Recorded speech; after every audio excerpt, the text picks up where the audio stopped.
Supreme নির্দেশে যেদিন শিক্ষক নিয়োগের জন্য ফর্ম ফিল আপ শুরু হচ্ছে সেদিনই বিধানসভা অভিযান চাকরিহারা শিক্ষকদের একটা অংশের। পরীক্ষা না দেওয়ার অবস্থানে অনড় থেকে শিক্ষামন্ত্রীকে গণচিঠি দিলেন তারা। আবার অন্যদিকে আরজি করের 3 চিকিৎসকের বদলি বিতর্কে হাইকোর্টে প্রশ্নের মুখে পড়তে হলো রাজ্য সরকারকে। আমি এই আলোচনায় আপনাদের সামনে রাখবো ফের শহরে অগ্নিকাণ্ডের ঘটনা। খিদিরপুরে অগ্নিকাণ্ডে যে চরম গাফিলতির দিক প্রকাশ্যে এলো তার দায় কার? কেনই বা মুখ্যমন্ত্রী সাহায্যের প্রতিশ্রুতি সত্ত্বেও ক্ষোভে ফুঁসছেন ক্ষতিগ্রস্ত ব্যবসায়ীরা? কিন্তু শুরুতে আজকের গুরুত্বপূর্ণ বিষয়, ফর্ম ফিল আপের দিনই চাকরিহারাদের বিধানসভা অভিযান। পরীক্ষা নয়, গণচিঠি প্রাপ্তকে এবং শিক্ষামন্ত্রীকে চিঠি দেওয়ার কাজ, গণচিঠি দেওয়ার কাজ সপ্তাহ জুড়ে চলবে। পোস্টিং কি মেধাভিত্তিক নাকি মর্জি মাফিক হয়? 3 চিকিৎসকের পোস্টিং মামলায় রাজ্যকে প্রশ্ন হাইকোর্টে। 3 জন চিকিৎসক যাকে আপনারা দেখতে পাচ্ছেন এখানে, তাদের পোস্টিং যেখানে দেওয়া হয়েছে সেখান থেকে যাবতীয় বিতর্কের সূত্রপাত। খিদিরপুর বাজারে ভয়াবহ আগুন, দমকলের পৌঁছতে 2 ঘন্টা দেরি হয়েছে বলে অভিযোগ। ভস্মীভূত 1300টি দোকান। এখানে অনেকে প্রশ্ন তুলছেন ব্যবসায়ীদের মধ্যে, এই বিলম্ব কি ইচ্ছাকৃত? সরকারি বাজার, তাও নেই রিজার্ভার, অগ্নি নির্বাপন ব্যবস্থা একেবারে পুরসভা যার তত্ত্বাবধানে রয়েছে সেখানে এই রকম গাফিলতি কেন? ঘটনাস্থলে মুখ্যমন্ত্রী, ক্ষতিপূরণের ঘোষণা, ভিক্ষে দিচ্ছেন নাকি? প্রশ্ন ক্ষুব্ধ ব্যবসায়ীদের। 1 লাখ টাকা এবং 50,000 টাকা, যাদের সম্পূর্ণ ক্ষতি হয়েছে, দোকান পুড়ে গেছে 1 লাখ, এবং যাদের অল্প ক্ষতি হয়েছে তাদের 50,000। তার মধ্যে তীব্র শ্লেষ ঝরে পড়ল ব্যবসায়ীদের একটা অংশের মধ্যে। ফের উত্তাল বিধানসভা, সাসপেন্ড মনোজ ওরাও, সতর্ক করা হলো শঙ্কর ঘোষকে। কি নিয়ে এই গন্ডগোল, কি নিয়ে সপ্তাহের প্রথম দিনই উত্তাল হলো, এই আলোচনা দেখাবো আপনাদের।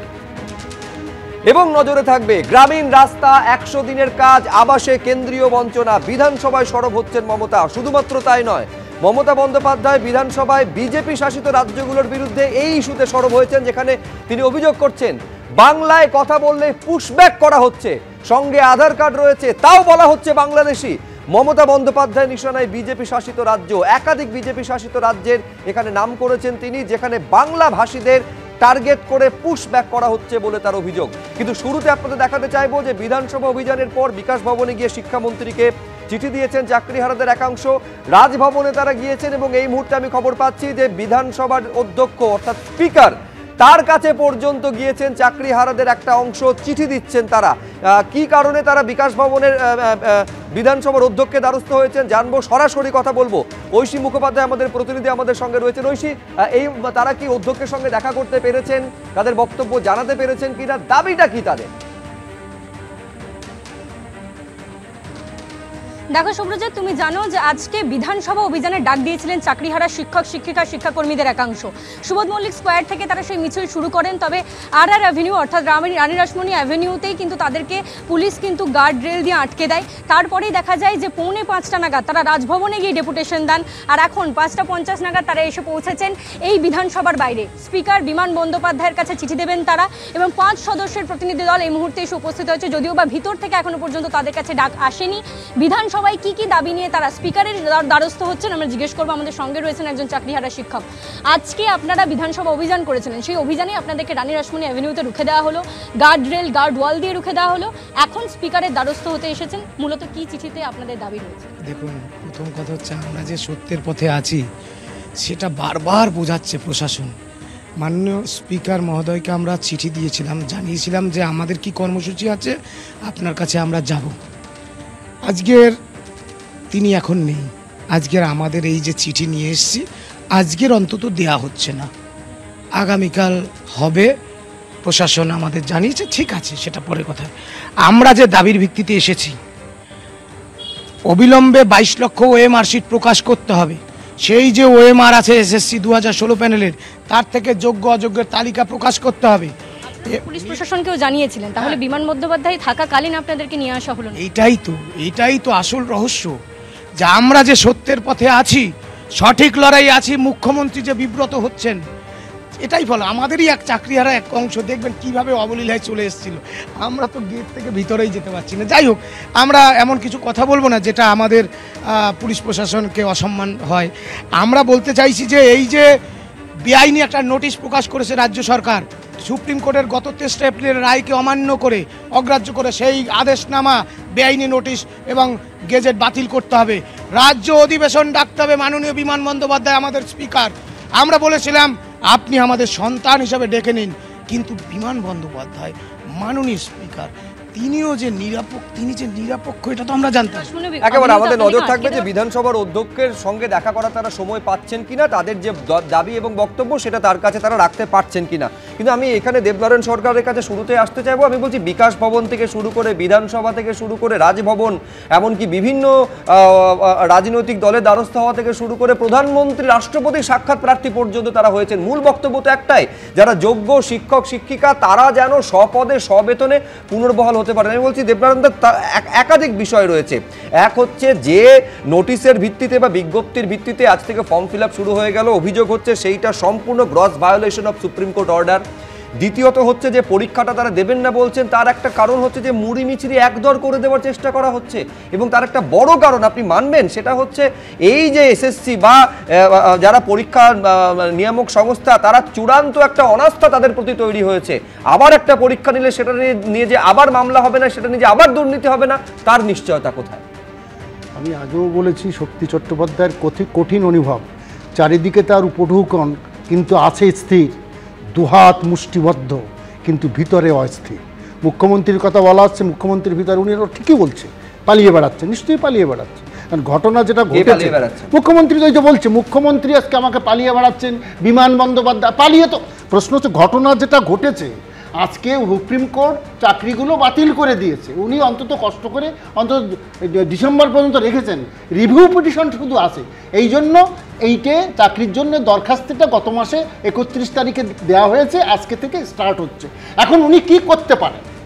আজকে তো যাদের চাকরি হারাদের একটা অংশকে তাদের ওই ভাতা দেওয়ার জন্য তৈরি করেছিল, মানে হাইকোর্টে সেটা মোটামুটি চুপ হয়ে বসে আছে। যে কাজে যাচ্ছেন কোনোটাই কাজ হচ্ছে না। প্রশ্ন মুখ্যমন্ত্রী কি করতে পারে?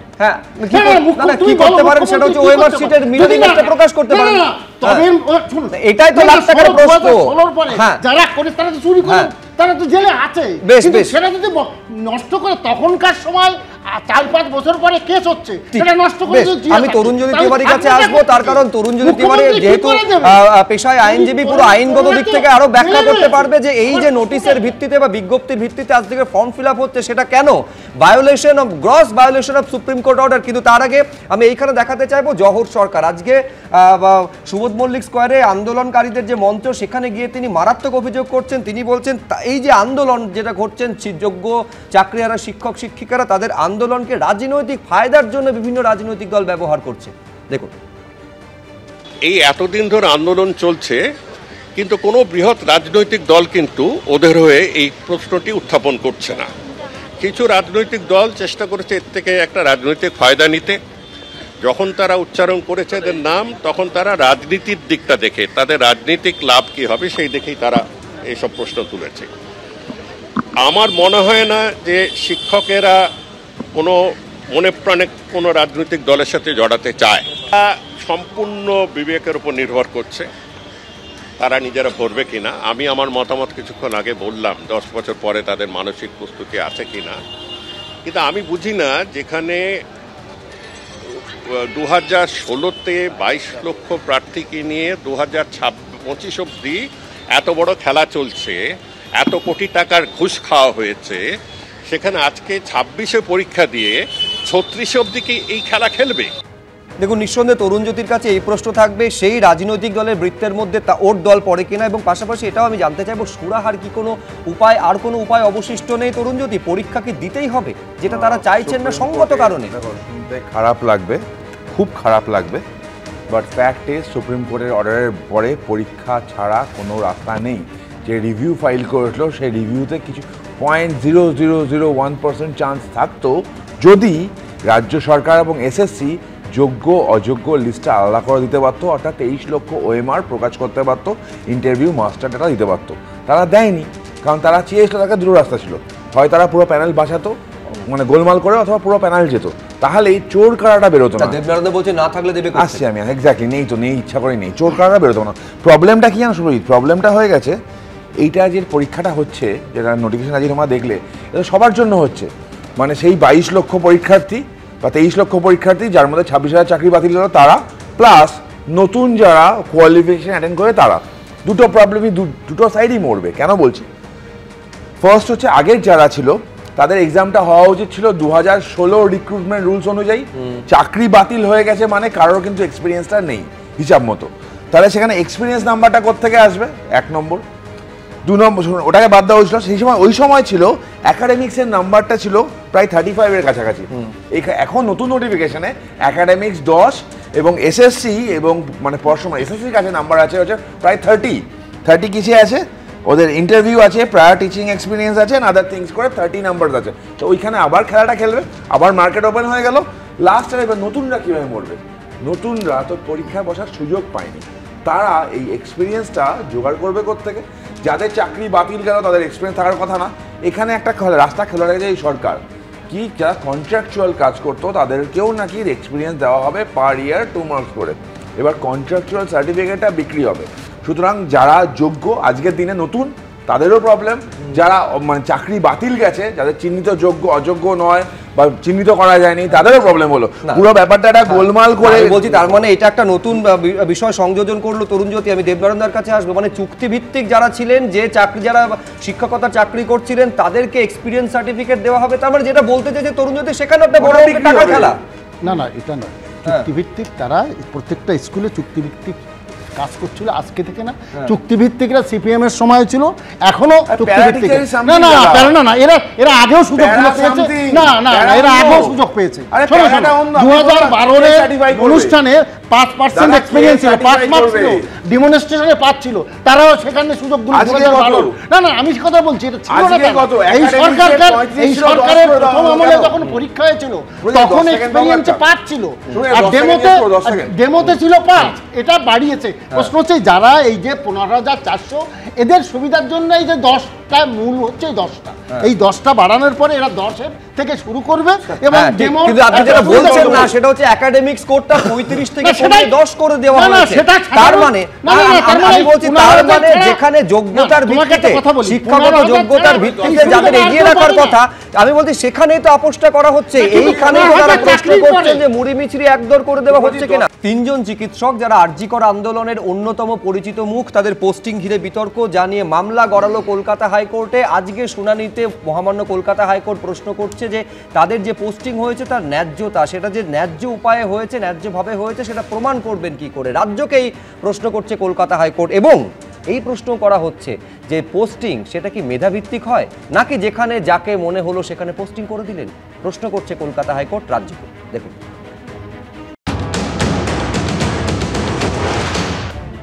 3 জুনিয়র চিকিৎসকের পোস্টিং অর্ডার ঘিরে বিতর্কে জল গড়িয়েছে কলকাতা হাইকোর্ট পর্যন্ত। সেই মামলায় সোমবার কলকাতা হাইকোর্টে প্রশ্নের মুখে পড়ল রাজ্য সরকার। বিচারপতি বিশ্বজিৎ বসু সরাসরি রাজ্য সরকারের উদ্দেশ্যে প্রশ্ন তুললেন, 3 চিকিৎসককে পোস্টিংয়ের সিদ্ধান্ত বা পদ্ধতি ন্যায্য কিনা তা কিভাবে প্রমাণ করবেন?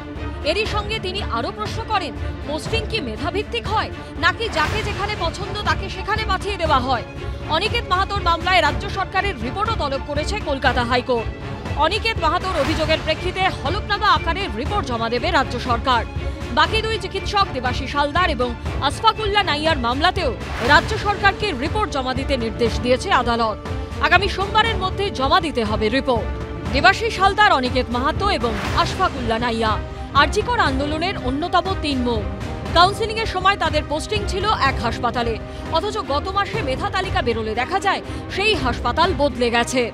কাউন্সেলিং এর সময় দেবাশিস হালদারকে হাওড়া জেলা হাসপাতালে অ্যানাস্থেশিয়া বিভাগে সিনিয়র রেসিডেন্ট হিসেবে দেখানো হয়েছিল। মেধা তালিকা বেরোলে দেখা যায় পোস্টিং অর্ডারে তার নাম রয়েছে মালদার গাজলে সাব ডিভিশনাল হাসপাতালে। আশফাকুল্লাহ নাইয়ার ক্ষেত্রেও কাউন্সেলিং এর সময় ছিল আরামবাগ মেডিকেল কলেজের নাম, পোস্টিং অর্ডারে তা বদলে হয়েছে পুরুলিয়ার দেবেন মাহাতো হাসপাতাল।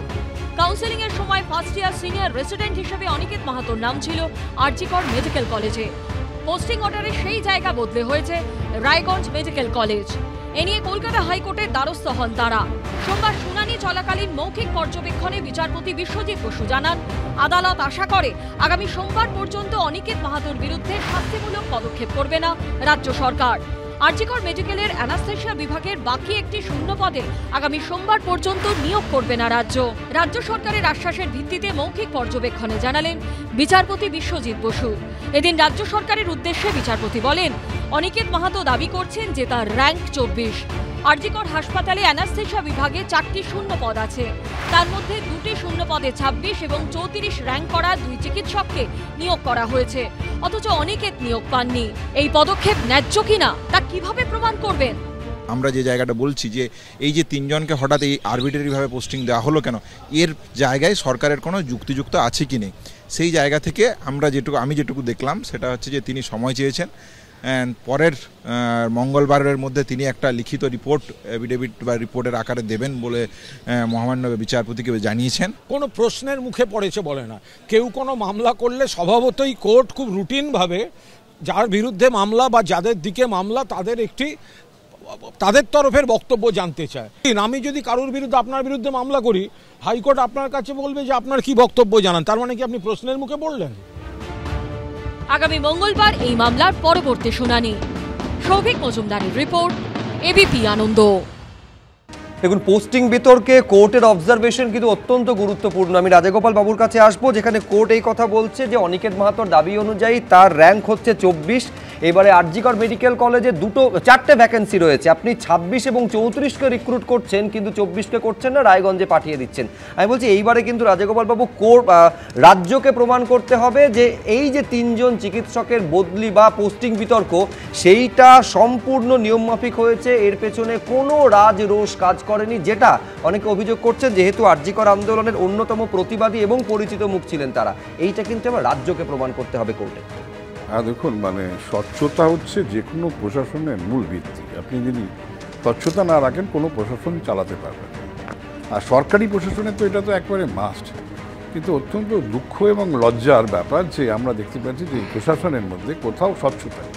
আমি আমার ফেভারিট লোক, আমার কাছের লোক, আমার লয়াল লোক, তাকে আমি পুরস্কৃত করব, আর যে আমার বিরুদ্ধে কথা বলবে তাকে দূরে নির্বাসনে পাঠাবো। এই যে ব্যাপারগুলো হয়ে আসছে এটা অত্যন্ত ক্ষতিকারক। ঠিক আছে, যারা সরকারি কাজ করে তাদের মানতে বাধ্য, কিন্তু এই যে ডাক্তার, দেখুন এদের তো একটা ভবিষ্যৎ আছে, এরা এমন জায়গায় যেতে চায় তাদের স্পেশালাইজেশনের সঙ্গে, যে জায়গাটায় যে স্পেশালাইজেশন কাজ করছে সেই হসপিটালে সব স্পেশালাইজেশন সব জায়গায় তো নেই, এবং তাদের সুতরাং কাউন্সিলিং যখন হয়েছে তারা তাদের প্রেফারেন্স যখন জানিয়েছে, এবং প্রেফারেন্স জানিয়েও দেখা যায় তাদের নিচের র্যাঙ্কের লোকদেরকে পাঠিয়ে দেওয়া উচিত, তাদের দেওয়া হচ্ছে না। সুতরাং পরিষ্কার বোঝা যাচ্ছে এদের শাস্তি দেওয়া হচ্ছে।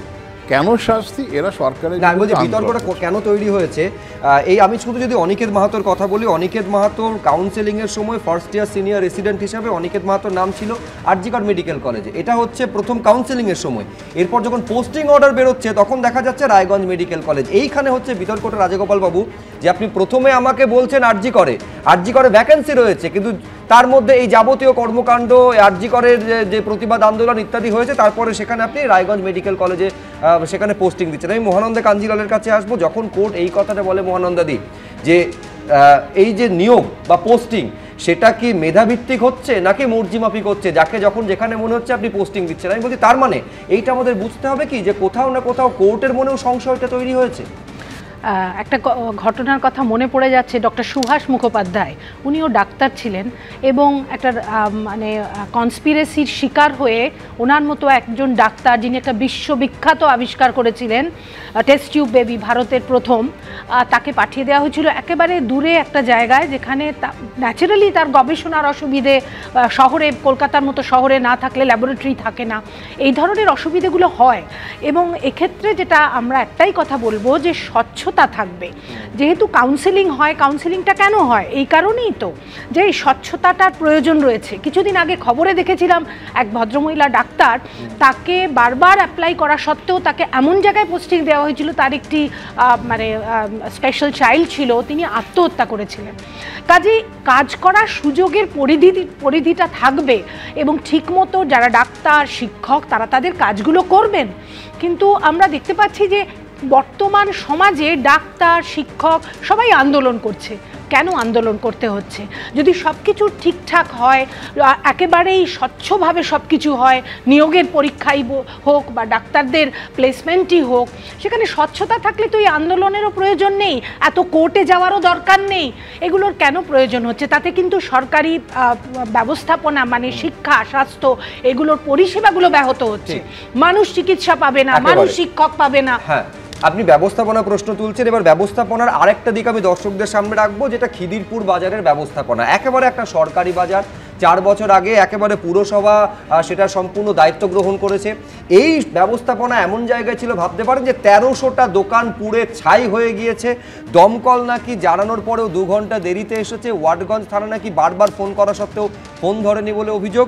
এখানকার ব্যবস্থাপনা কীরকম? না আছে সেখানে রিজার্ভয়ার, না সেখানে অগ্নি নির্বাপন কোনো ব্যবস্থা রয়েছে, এবং গোটাটার পেছনে একটা সাবোতাজ বা অন্তর্ঘাত রয়েছে কিনা, ষড়যন্ত্র রয়েছে কিনা, এই প্রশ্ন কিন্তু ব্যবসায়ীদের একাংশ তুলছেন। আমি দেখাবো এইখানে এই ঘটনার পর যখন দুপুরে মুখ্যমন্ত্রী যাচ্ছেন এবং মুখ্যমন্ত্রী যাওয়ার পর যাবতীয় প্রতিশ্রুতি সাহায্যের আশ্বাস দিচ্ছেন, কেন সেই প্রতিশ্রুতি বা আশ্বাসের উপর ব্যবসায়ীরা ভরসা রাখতে পারছেন না, তারপরে তারা ক্ষোভে ফুঁসছেন। পরপর দেখাবো মুখ্যমন্ত্রী কি বললেন, ব্যবসায়ীরা ক্ষুব্ধ কেন, দেখুন। যতক্ষণ মার্কেটটা তৈরি না হচ্ছে ততক্ষণ পাশে একটা জায়গা আমরা দেখেছি, সেখানে টেম্পোরারি একটা মার্কেট তৈরি করা হবে। যাদের দোকান পড়েছে তারা সেখানেই দোকান চালাবে। 3 নম্বর হচ্ছে যে মার্কেটটা কর্পোরেশন তৈরি করবে সায়েন্টিফিক হবে এবং তার জন্য দোকানদারদের কোনো টাকা লাগবে না। 3 নম্বর হচ্ছে যে যাদের সবটা পুড়ে গেছে তাদের পরিবারের সবাইকে জন্য 1 লাখ টাকা করে আমরা দেব, আর যার হাফ পুড়েছে তাকে 50,000 দেবো। আর যেহেতু ওদের দিন আনে দিন খায়, তাই আমি চেষ্টা করবো কাল পরশুর মধ্যে একটা সার্ভে তো করতে হবে, কার কার নামে দোকান ছিল, কি ব্যাপার, সেটা না জানলে আপনি কাকে দেবেন? অন্য কেউ নিয়ে চলে যাবে। তাদের হাতে 2-3 দিনের মধ্যে আমরা 10,000 টাকা করে দিয়ে দেবো, যাতে তারা আপাতত তাদের সংসার চালাতে পারে, আর তার মধ্যে আমরা শিফটিংটা করিয়ে দেবো।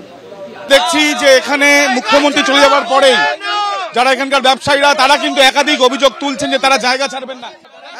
पैसा दे रहा है, ভিক দে रहा है, पैसा दे रहा है, ভিক दे रहा है। কি আপনারা কি দাবি আপনাদের? আমাদের এখানেই মার্কেট করে দিতে হবে, আমরা সেশন পূরণ করতে হবে, তারপরে কোনো জায়গা ছাড়ার কোনো কথা। কিন্তু মুখ্যমন্ত্রী তো বলছেন এখানে সাহায্য করবেন করে ছেড়ে দেবেন, বলবেন যে অন্য জায়গায় চলে যেতে, আমরা চলে যাব। কালকে থেকে আন্দোলন হবে। কিভাবে পুরো সব দোকান বন্ধ থাকবে, সব দোকান বন্ধ থাকবে, কেন দোকান খোলা হবে না? অর্ধেক চলেছে 50 টাকা দেবে, তাতে আমাদের জীবন চলে যাবে, তাতে কি আমার জীবন চলে যাবে? আমার এত বড় লোকসান হলো। মুখ্যমন্ত্রীর যে ঘোষণা, সেই ঘোষণাতে আপনারা খুশি? একদমই নয়, একদমই নয়। কিসের খুশি? এখানে কয়েকশো কোটি টাকার মাল চলেছে, আর এখানে 1 লাখ টাকার জিনিস দিচ্ছে।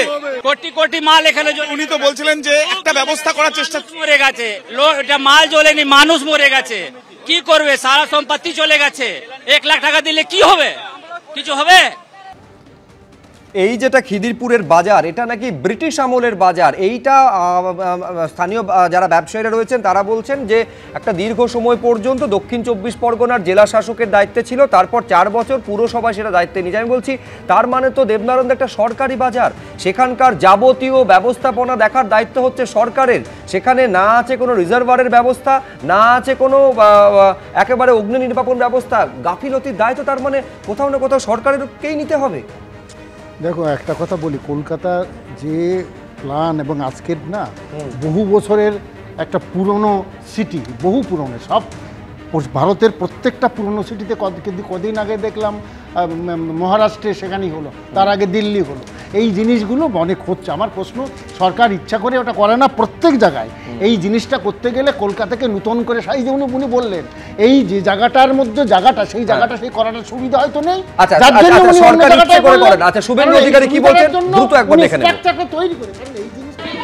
কেউ সরবে না, জমিটা কালিম গ্রুপকে দেবে, রিলায়েন্সকে দেবে। মাল নিয়েছে মমতা, করতে দেব না। কাল যাচ্ছি ওখানে। আমি জানি তো মারাত্মক অভিযোগ দেবনারায়ণ। না তো যে করার তো করবে, মানে ব্যবসায়ীরা এই রকম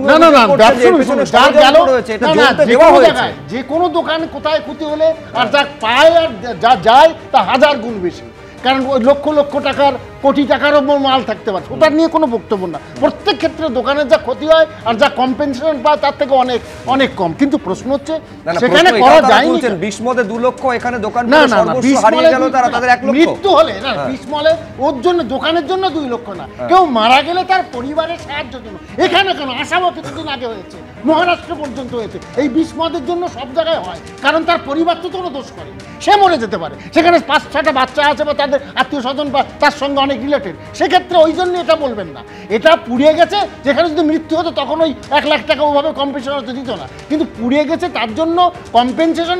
অভিযোগ হচ্ছে এইখানে, আমি এইখানে দ্রুত আসতে চাইবো একেবারে।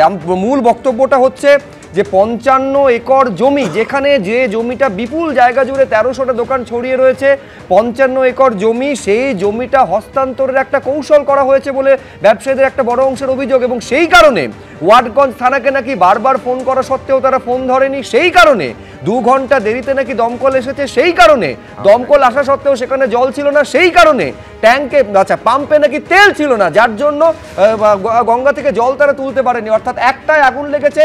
স্থানীয় ব্যবসায়ীদের অভিযোগ অনুযায়ী এই যাবতীয় কারণগুলো যুক্ত করার ফলে ভোর 5টা থেকে আগুন নেভানোর কাজ শুরু হয়েছে। এই বক্তব্যের মধ্যে কতটা যুক্তি আছে বলে তুমি মনে করো? দেখো, তোমার একটা কথা বলি, কালের নিয়ম যদি উল্টোপাল্টা না হয়, তুমিও থাকবে, আমিও থাকবো, বছর 3 পর আরও আলোচনা হবে। ভারতবর্ষের একটা প্রসিদ্ধ মল, খুব নাম করা মল, মুম্বাইয়ে বেশ কয়েক জায়গায় আছে, ভারতবর্ষের বিভিন্ন জায়গায় আছে, তারা খিদিরপুরে আসছে। একটা সোয়াঙ্কি মল হবে, 5 স্টার জায়গা হবে, দামি দামি লোকজন যাবে, সেখানে সামনে ছোটোখাটো দোকান দেখতে খারাপ লাগবে না? সৌন্দর্যায়ন বলতে কিছু তো আছে, সরাতে হবে। কলকাতায় বস্তি জলে, শুভজিৎ, বস্তিগুলো পুনঃপ্রতিষ্ঠা হয় কি, সেখানে ফ্ল্যাট বাড়ি তৈরি হয়। আচ্ছা, ল্যান্ডের কথা বলছি তোমাকে আজকে, আমি নাম নিয়ে বলছি, আমার নামে মামলা করুক গিয়ে। ল্যান্ডটা পাবলিক পারপাসে সিএসসিকে দেওয়া হয়েছিল। সেই ল্যান্ডের মধ্যে একটা কোয়েস্ট মল নামে একটা মল হয়েছে। কি পাবলিক পারপাস সার্ভ করে সেই মলটা? সরকারি জমিগুলোকে এইভাবে খালি করাটা চক্রান্ত চলছে। ওখানে একটা ছেলে একটা বক্তব্য রাখছিল, আমি তোমাদের লাইভই শুনছিলাম, তাকে যেভাবে সাইড করে দেওয়া হয় শর্ত, 5টায় কাউন্সিলর দেখা যায় চুপ চুপ চুপ, মানে প্রশ্ন করো না, প্রশ্ন করো না, প্রশ্ন করলে 3 মাসের জেল আর 7 দিনের ফাঁসি হবে। মানে এই রাজ্যে থাকছে, তারা পুড়ছে, রেগুলার হচ্ছে ঘটনাগুলো। আমি হাইকোর্টের কথা বলে, ধরো হাইকোর্টের আশেপাশে যে বিল্ডিংগুলো আছে সেখানে দেখার দায়িত্ব তো সিএসসির আছে, তারা তো দেখে না। প্রায় অগ্নিকাণ্ড হয়, বিভিন্ন পুরনো বিল্ডিংগুলো একে হয়, এক স্টিফেন কোর্ট কাণ্ড, তারপর থেকেও রাজ্য সরকার শিক্ষা নেয়নি, একের পর এক দেখছি। আর এইখানে তো পরিষ্কার আমি বলে দিচ্ছি, আমি নাম নিচ্ছি না মলটার, আজকে ইচ্ছা করি একটা মল আসছে অনেক বড়, সে মলের সামনেটা সৌন্দর্যায়ন থাকতে হবে, করতে হবে। এই তো বিমান দুর্ঘটনায় পর দাদা এক জায়গায় মারা গেল প্রায় 300-র মতো, কার সাথে কার তুলনা, তাদের কি আপনি তুলে দিয়ে ওখানে মল বসাবেন, আপনার দিদি ভাইপো যাবে, আপনার দলের নেতারা গিয়ে কেনাকাটি করবে, গরিব মানুষের। তার মানে দেবনারায়ণ এটা মিন করতে চাইছেন ঠিক যেমনভাবে তরুণজ্যোতি তিওয়ারির অভিযোগ যে এই যে অগ্নিকাণ্ডটা ঘটানো হয়েছে, একটা আমি জানি না তার দাবি, যখন তার দাবির পেছনে তার যুক্তি থাকতে পারে কোনো একটা মলকে জায়গা করে দেওয়ার জন্য, তার মানে সেরকম করে কি দামদাবাদে বিমান দুর্ঘটনা ঘটানো হয়েছে, এটা কি মিন করতে চাইছেন? আমি জানি না এই যুক্তির মধ্যে কোনো সারবত্তা আছে কিনা, কিন্তু আমি এখানে রাজগোপাল বাবুর কাছে আসতে চাইবো। মূল বক্তব্য হচ্ছে নজরদারি এবং রক্ষণাবেক্ষণ। আপনি একাধিক এরকম, আপনি যদি গত কয়েক মাসে দেখেন যে পরপর এরকম রেস্তোরাঁ, ইনফ্যাক্ট বড় বাজারে অগ্নিকাণ্ডের সময় 14 জনের প্রাণ চলে গেছিল। কমিটি গঠন করার কথা মুখ্যমন্ত্রী ঘোষণা করেছেন, কিন্তু একটা সরকারি বাজার, সেখানে যাবতীয় এবং যারা ব্যবসা করছেন তারা নিশ্চয়ই পুরসভাকে তার ট্যাক্স নিয়মিত দিয়ে থাকেন। তারা যদি ট্যাক্সটা নিয়মিত দিয়ে থাকেন তাহলে তারা এই রক্ষণাবেক্ষণ পাবেন, এই অ্যাসিওরেন্সটা কেন তারা পুরসভার থেকে পাবেন না? এই দায়টা কেন পুরসভা বা সরকারের হবে না, রাজগোপাল বাবু? হ্যাঁ, দেখুন, মানে আগুন সব জায়গাতেই, যেখানে মানুষ আসছে, যেখানে দোকানে নানান ধরনের স্টক রয়েছে, ইনফ্লেমেবল গুডস রয়েছে, সেখানে তো আগুন নেভানোর ব্যবস্থা থাকা দরকার ছিল। কিন্তু এইখানে খিদিরপুরে যে অভিযোগটা, তো মারাত্মক অভিযোগ, তাদেরকে পুড়িয়ে দিয়ে নতুন কোনো বড় প্রতিষ্ঠানকে সেখানে আনার ব্যবস্থা করা হচ্ছে। এটা যদি সত্যি, আমি জানি না, এটা ইনভেস্টিগেশন দরকার, বড় মাপের ইনভেস্টিগেশন দরকার। এটা তো রাজ্য সরকার বলুক যে তারা এই ধরনের এটাকে ইনভেস্টিগেট করবে। যদি রাজ্য সরকার না করে, ন্যাশনাল ইনভেস্টিগেটিভ এজেন্সি তো আছে, তারা আসুক। এটা মারাত্মক অভিযোগ। এই যদি হয়, এটা যদি আপনি যদি এই ব্যবস্থা চালু করতে শুরু করে, তাহলে কোনো জায়গায় আর ওই বস্তি কোথাও মানুষ থাকতে পারবে না, ছোটোখাটো দোকানও কেউ করে উঠতে পারবে। সব জায়গায় তাহলে দেখা যাবে যে এরকমভাবে আগুন লাগিয়ে দিয়ে সেখানে বোধহয় বৃহৎ প্রকল্প ঢুকে পড়বে। সব ক্ষেত্রে বস্তি এলাকা থাকে তখন এইরকম এটা ওঠে। না না সেটা কি দেখ তাহলে তো এই যে মাঝে মাঝে প্রতি বস্তিতে আগুন লাগে, তাহলে তার মধ্যে এটা ছিল আগুন এই কারণটা ছিল, তাহলে সমস্ত মানুষগুলো বাড়ি ফিরে দেখবেন যে সেখানে এগুলো এই কদিন আগে তো দুটো বস্তিতে আগুন পায় না তো সেই না না এই জিনিসগুলো মূল প্রশ্নটা হচ্ছে একটা দুর্ঘটনা যদি ঘটে সেটা দ্রুত মোকাবিলার জন্য সমস্ত রকম ব্যবস্থাপনা আমি তৈরি করে রেখেছি কিনা। আমি আবার বলছি এখানে কোনো রিজার্ভার ছিল না, অর্থাৎ আগুন লাগলে যে দ্রুত সেখান থেকে জল দেওয়া হবে তার কোনো ব্যবস্থাপনা ছিল না, কোনো ফায়ার ফাইটিং মেজারমেন্ট সেখানে ছিল না, অগ্নি নির্বাপন ব্যবস্থা কোনো কিছু ছিল না। আমার বক্তব্য সেইখানেই যে একটা সরকারি বাজারের এতগুলো অব্যবস্থা ফাঁক ফোকর থাকবে কেন। ঠিক এইটা যখন একদিকে এই অভিযোগ উঠছে, অর্থাৎ তারা পুরো কর দিচ্ছেন বা ব্যবসা করার জন্য তারা সরকারকে হয়তো ট্যাক্সটা দিচ্ছেন, কিন্তু তার জন্য বিনিময়ে যেটা পাওয়ার কথা তারা সেটা পাচ্ছেন কিনা সেটা বড় প্রশ্ন, অর্থাৎ তারা বঞ্চিত হচ্ছেন। ঠিক যেমনভাবে রাজ্য বঞ্চিত হচ্ছে বলে আজকে মুখ্যমন্ত্রী মমতা বন্দ্যোপাধ্যায় বিধানসভায় অভিযোগ করছেন। কোন কোন ক্ষেত্রে আমি একেবারে তালিকা ধরে ধরে বলছি। 4 বছর ধরে গ্রামীণ রাস্তা, 100 দিনের কাজ, আবাস প্রকল্প 1 টাকাও কেন্দ্র দেয়নি, রাজ্যকে বঞ্চনা। আমাদের টাকা অর্থাৎ রাজ্যের টাকা অন্যকে দিয়ে দেওয়া হয়েছে, এটা অন্যায় বলছেন মুখ্যমন্ত্রী। এই সময়ে 155 থেকে 156টা টিম পাঠানো হয়েছে, সমস্ত ক্ল্যারিফিকেশন দেওয়া সত্ত্বেও বঞ্চিত করা হয়েছে বলে অভিযোগ মুখ্যমন্ত্রীর। এর পাশাপাশি তিনি রাখছেন বিজেপি শাসিত রাজ্যগুলো, মধ্যপ্রদেশ, গুজরাট, উত্তরপ্রদেশে অভিযোগ রয়েছে, সেখানে কটা টিম গিয়েছে। বিধানসভায় প্রশ্ন মমতা বন্দ্যোপাধ্যায়ের, তাদের টাকা দিয়ে দেওয়া হয়েছে, আমরা সবার টাকা দিয়ে দিয়েছি, ওনারা আমাদের টাকা দেবেন না, এটা রাজনৈতিক সিদ্ধান্ত। অর্থাৎ রাজ্যকে বঞ্চিত করার এই যে কেন্দ্রের সিদ্ধান্ত সেটা সম্পূর্ণ রাজনৈতিক দৃষ্টিকোণ থেকে নেওয়া হয়েছে বলে মুখ্যমন্ত্রী মমতা বন্দ্যোপাধ্যায় অভিযোগ করছেন। দুটো পার্ট, প্রথম পার্টটা আগে বলি তারপর এটা বলছি। দেখো, মমতা বন্দ্যোপাধ্যায় যে অভিযোগগুলো করেছেন তার নিয়ে এরা শ্বেতপত্র প্রকাশ করুক। সুপ্রিম কোর্টের রাস্তা আছে, খোলা আছে মামলা করার জন্য। তিনি এত বড় বড় ডায়লগ দেন, মামলা কেন করেন না আমি বলছি। মামলা করতে গেলে সুপ্রিম কোর্টে গেলে প্রমাণ দিতে হবে কোন টাকা তিনি পেয়েছেন, কোন টাকা কোথায় খরচা হয়েছে, সেটা তিনি দিতে পারবেন না। কারণ আমরা দেখেছি পিএম পোষণের টাকায় বকটুয়ে ওনার দলের গোষ্ঠীদ্বন্দ্বে যারা মারা গেছিল তাদেরকে ক্ষতিপূরণ দিয়েছে। পিএম পোষণ অর্থাৎ মিড ডে মিলের টাকায় মুখ্যমন্ত্রীর সফর সঙ্গী তাদের খরচার টাকা উঠেছে। এইভাবে টাকাগুলো সাইফন করা হয়। 100 দিনের কাজের টাকার হিসাব পাওয়া যায় না, মৃত ব্যক্তির নামে জব কার্ড হয়, এগুলো বুড়ি এক্সাম্পল এখানে আছে। যে কটা টিম এসে পরিষ্কার হিসাব চেয়েছিল, হিসাবটা দেয়নি কেন? হিসাব দিক। আর আবার বলছি মামলা করুক, তিনি মামলা করছেন না কেন? বড় বড় ডায়লগ মুখ্যমন্ত্রী বলছেন যাবতীয় ক্ল্যারিফিকেশন দেওয়া হয়েছে, সব ব্যাখ্যা দেওয়া হয়েছে। আবার বলছি বিধানসভায় না গিয়ে মামলা করুক, রাস্তা তো আছে, সংবিধান তো এই রাস্তাটা দেয়। এবার তোমার আসি সেকেন্ড পয়েন্টে। দেখো, বাংলায় যেটা হচ্ছে বিভিন্ন রাজ্যে অত্যন্ত দুঃখজনক ঘটনা, কিন্তু ওই ব্যাপারটা ঘর পোড়া গরু সিঁদুরও মেঘ দেখলে ডরায়। রোহিঙ্গা থেকে আরম্ভ করে বিভিন্ন জায়গায় অবৈধ অনুপ্রবেশকারী যেগুলো দেখা যাচ্ছে তাদের বেশিরভাগ লিঙ্ক দেখা যাচ্ছে পশ্চিমবঙ্গ থেকে। তৃণমূল তাদেরকে যাবতীয় কার্ড তৈরি করে দিচ্ছে এবং আধার কার্ড আর অন্যান্য কার্ড থাকলেও সেটা কতটা সঠিক সেটা দেখার প্রশ্ন। সুপ্রিম কোর্টে রিসেন্টলি একটা মামলায় যে কটা রোহিঙ্গাদের পুশব্যাক করা হয়েছিল তারা সব এখানকার। আমাদের দুর্ভাগ্য পশ্চিমবঙ্গের বাংলাভাষী এই রকম একটা সরকার আছে পশ্চিমবঙ্গ, যার জন্য পুরো বাঙালি সমাজ আজকে প্রশ্নের মুখে পড়ছে মমতার জন্য। বেশ, আমি মহানন্দা কাঞ্জিলালের কাছে আসবো। এখানে একবার মনে করিয়ে দেবো যে গত মাসে ঠিক এই একই অভিযোগ করেছিলেন মুখ্যমন্ত্রী মমতা বন্দ্যোপাধ্যায়, যখন তিনি বলেছিলেন ওড়িশা, বিহার, রাজস্থান, মহারাষ্ট্রে আমাদের রাজ্যের লোকজন কাজ করতে গিয়ে বাংলায় কথা বলছে বলে তাদের মারধর করা হচ্ছে, এটা কেন হবে? গত মাসে যে কথা বলেছিলেন আজকে বিধানসভায় কার্যত তার পুনরাবৃত্তি মুখ্যমন্ত্রী করছেন। আমি রাজনৈতিক দৃষ্টিকোণ থেকে আসতে চাইছি মহানন্দা কাঞ্জিলালের কাছে। আমি বলছি কোথাও না কোথাও এই বাঙালি জাতিসত্তা 2021-এর নির্বাচনে মহানন্দদি স্মরণে থাকবে যে একেবারে তৃণমূল কংগ্রেসকে ডিভিডেন্ড দিয়েছিল, যে কারণে বিজেপি বহিরাগতদের দল থেকে শুরু করে বাংলা নিজের মেয়েকেই চায় এই স্লোগান একেবারে ভোটের স্লোগান হয়ে দাঁড়িয়েছিল। এবার 24-এর লোকসভা নির্বাচনে আপনি দেখুন বঞ্চনার যে অভিযোগ, কেন্দ্রীয় বঞ্চনা, সেটা কিন্তু তৃণমূল কংগ্রেসকে ডিভিডেন্ড দিয়েছে। অর্থাৎ আজকে এই দুটো ইস্যুকে বিধানসভায় ফের তুলছেন মুখ্যমন্ত্রী মমতা বন্দ্যোপাধ্যায়। কোথাও না কোথাও লক্ষ্য 26-এর বিধানসভা নির্বাচন।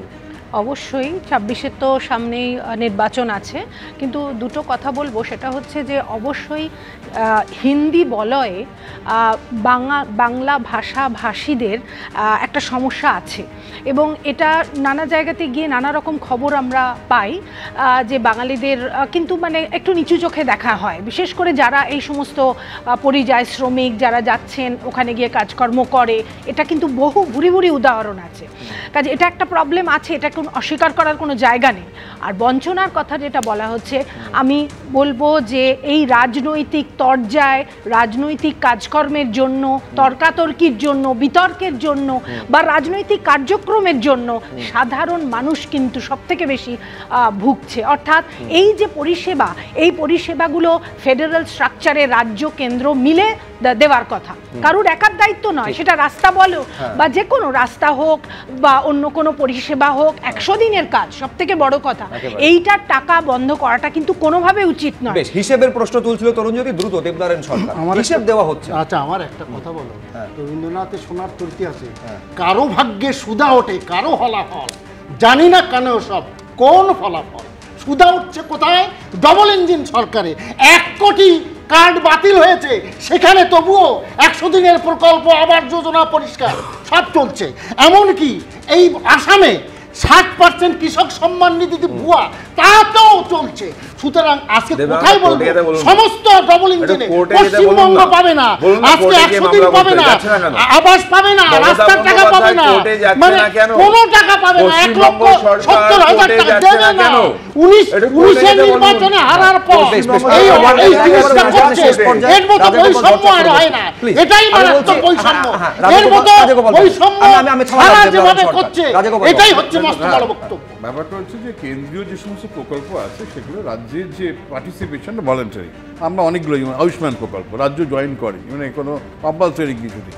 তারা যদি মনে করে যে প্রকল্প থেকে সুবিধা হবে না, তারা জয়েন নাও করতে পারে। MNREGAর যে প্রশ্ন উঠলো, MNREGAর যে কন্ডিশনসগুলো আছে, যে আপনি যদি ভায়োলেট করেন বা আপনার এনকোয়ারি করার প্রয়োজন আছে, MNREGAর 27 নম্বর সেকশন পরিষ্কার সেটা বলে দিচ্ছে।